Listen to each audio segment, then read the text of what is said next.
It's 6 p.m. on Friday, the 2nd of January 2026, and I'm about to get my sourdough starter here out the fridge, so in 36 hours time I can have 2 loaves of bread. So because it's been in the fridge, it requires reactivating again. Now I'm going to do that by adding a 50-50 mix of flour and water. Now because the water quality around here is so bad, we use a water filter that I'm going to get this water from. So get the water.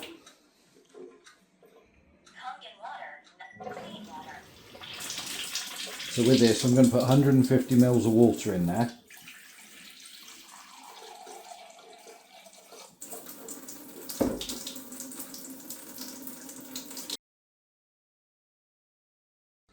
So my sourdough starter, I made a note of it as well. So I started it 23rd of the 11th 2024. So this is over a year old now. I made a note of how many grams the jar is as well. So right, let's peel this off. Bear in mind this has just come out of the fridge. And this is what it looks like so far. This will focus in a second, I'm sure it will. There you go.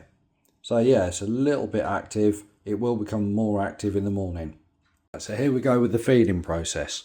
Right, so I'm just using this basic funnel. It's used for other types of jars that I have no idea what they're called. It just stops me chucking it everywhere. So with this I'm going to add 150 grams of this flour that I use, and I've been using now for quite some time. So yeah, I'll put that in there. So 150 grams. Chuck that in.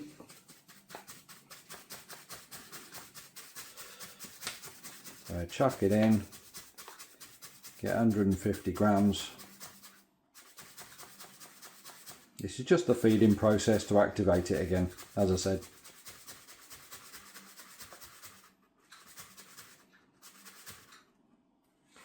Right, now I've now got 150 grams of that flour, give that a bit of a shake. And then I'll take the water that I've just got from the filter machine, pour that in, and then that'll then make me up to 300 grams. So that'll be a 50-50 mix of flour and water in there to activate it. And like I say, by the morning that will be quite bubbly. Although it is winter time, so it's not as bubbly as what it would be in the summertime. So I will put that up to 300, a little tiny bit more. There we go, 300 grams. Ready to be mixed up now. Now the stirry stick that I use, it can be absolutely anything of your choosing. It's just one of these flat blade things like that. That's all I'm using to stir it. What I'll do now is go in and give it a bit of a stir.